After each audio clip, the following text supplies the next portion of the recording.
Season's greetings and festive felicitations. As the holidays come hurtling joyously towards us and the end of 2025 draws near, the last games of the year come clattering down the chimney and screeching to a halt under the tree. Here are December 2025's biggest game releases that Santa Claus might have brought you if you've been good this year.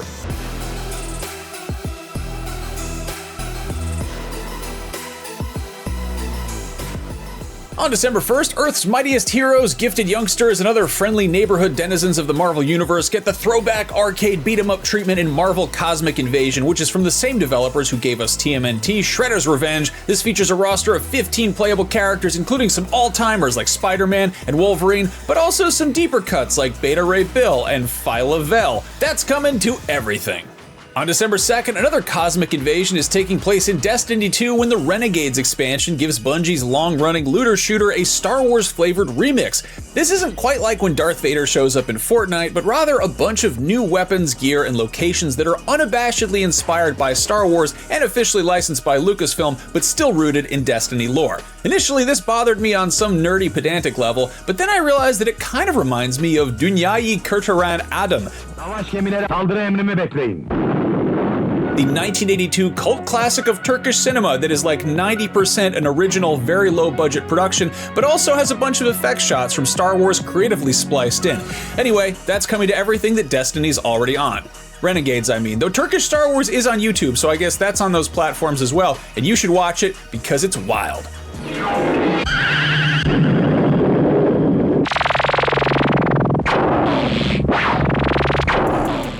Anyway, if you enjoy wildly unpredictable space stuff, that day sees not one but two bullet hell roguelites dropping on PC. There's Holy Justice Galaxy Outcast, which seems to take a more conventional head-on arcade approach a la Galaga or Ikaruga, and also Rising Heat, which is more of a horde survival thing with momentum-based flight, which looks like a cross between Asteroids and Vampire Survivors. If you prefer mementos to momentum and a different type of survival, you can go looking for some creepy keepsakes that might also be forensic evidence in She's Leaving, a first-person horror about hunting a serial killer who's also hunting you. That's on PC, Xbox Series, and PlayStation 5.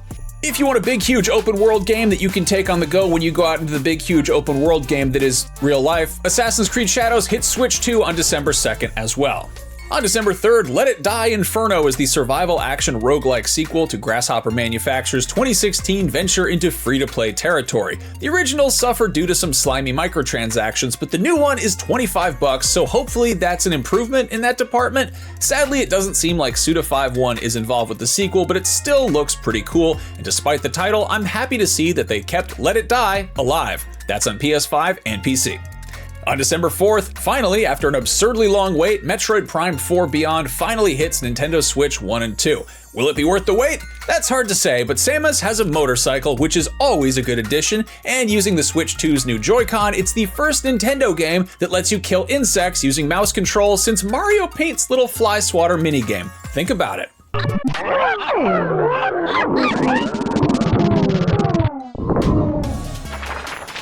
Speaking of killing stuff with mouse controls, Night Dive Studios is back with yet another overhauled port of a weird 90s PC shooter with blood, refreshed supply. This was one of two games developed in the wake of Duke Nukem 3D using the same engine, the other being the original Shadow Warrior, and it has some very similar sensibilities, namely a sense of humor, but also some really fun creative weapons. In Blood's case, you have a makeshift flamethrower made from an aerosol can and a Zippo lighter, and also a voodoo doll that you can stab with a pin to hurt enemies. It's a good time. In any case, Refresh Supply brings the base game with a ton of modern improvements, plus the original expansions and a few brand new ones that's coming to PC, plus everything else. If you're old enough to roll your eyes at everything I just said because you already knew it, chances are you are plenty familiar with the Thief games. On December 4th, the first-person stealth action series gets its first new installment in over a decade with Thief VR Legacy of Shadow. Yes, it's a VR exclusive, which might make you roll your eyes for different reasons, but my esteemed colleague and longtime Thief fan Ryan McCaffrey seemed pleasantly surprised when he previewed it a while back. That's coming to PC VR, PlayStation VR 2, and MetaQuest 3 and up. If the chilly winter months have you pining for some Norse mythology-infused escapism, you are in luck. There's the strategy sim Northguard Definitive Edition, which is effectively the final update to the Viking strategy survival game that's been steadily iterated on in response to community feedback since version 1.0 released way back in 2017. Meanwhile, if you want to get in on the ground floor of something new, there's also Cloudheim, a 1 to 4 player post-Ragnarok action-adventure that has a mix of crafting and combat. Both of those are on PC. Still on the 4th, Octopath Traveler 0 comes to everything, which continues Square Enix's throwback JRPG series. A big new feature this time around is town building, and if that's a feature you really get excited about, it's probably worth noting that the size of the town you build is contingent on the platform you're playing on. PC, Xbox Series, and PS5 players can have up to 500 buildings, Switch 2 and PS4 can have up to 400, but if you're playing on the original Switch, you can only have 250 buildings, which still seems like a lot of buildings. If you ever wanted to play a game like Vampire Survivors where you have to survive vampires, well, good news, because Night Swarm is technically a game where you do that, but it's also clearly doing its own thing as well, and that's on PC. Last but not least on the 4th, Elden Ring Nightreign players can venture into The Forsaken Hollows, a $15 DLC expansion that adds 2 additional Nightfarers, 2 Day 3 bosses, additional Shifting Earth, and a bunch of other stuff that will probably beat the crap out of you and up to 2 friends. That's on everything that Nightreign is already on. On December 8th, you can play Microsoft Flight Simulator 2024 on the Sony PlayStation 5, and at some point in 2026, it'll be getting PSVR 2 support as a free update, and considering the Xbox Series lack of VR support and the price of PC hardware, this is probably the cheapest way you can play this game in this fidelity with this level of immersion, so that's a plus for any aspiring pilots. Flying! If the idea of pretending you're airborne when you're on the ground sounds unappealing and you'd rather pretend you're on the ground while you're airborne, you can now simulate all the thrills of terrestrial agriculture on the go, even on an airplane, when Farming Simulator Signature Edition comes to Nintendo Switch 2. As a gastrointestinal malady, 40 years of Montezuma's revenge would be a horrible way to die several times over, and definitely not something to celebrate. However, if you're referring to Montezuma's Revenge, the video game, that's another story entirely. On December 10th, a 40th anniversary retrospective collection of the proto-Metroidvania platformer makes its way to all the consoles, and it's been on PC since January. Fun fact, despite being called Montezuma's Revenge on every other platform, the ZX Spectrum version is called Panama Joe, which as far as I know is not a euphemism for diarrhea.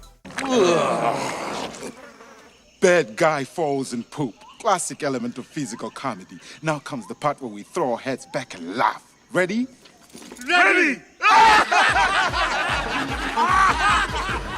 As somebody who thinks that regular sports are boring, I always appreciate video games that try to make them more exciting by adding fantastical elements like robots that play baseball or basketballs that catch fire when you throw them too hard, and Mutant League Football 2 is exactly that. In addition to mutants, it also has skeletons and monster worms and a lot of fire, which I'm fairly certain the NFL only allows on the field during halftime shows. You can make these monstrosities toss around the old pigskin on PS5, Xbox Series, and PC on December 10th.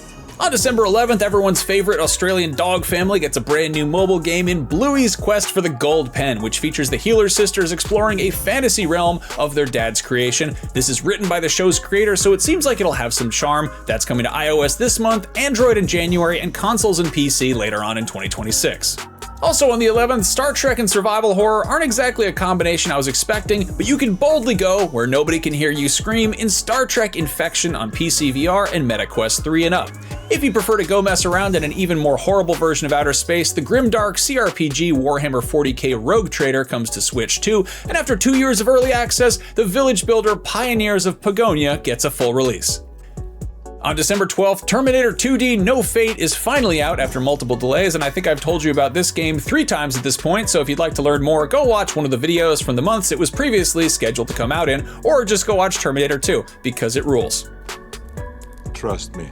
It's truly a great week for James Cameron fans because in addition to that, on the 19th, Avatar Frontiers of Pandora gets an expansion with the From the Ashes DLC, and that's perfect timing because Avatar Fire and Ash is out that day as well in theaters. I really wish this game clicked for me more. It looked like Far Cry with big blue cats and mech suits, which seemed like it couldn't possibly fail, but it didn't quite scratch that itch for me. Then again, Ubisoft has dropped a lot of updates post-launch, including the option to play the entire game in third person, so maybe I'll revisit it when I'm all hyped up after seeing the latest installment of the popular space cat film, Avatar.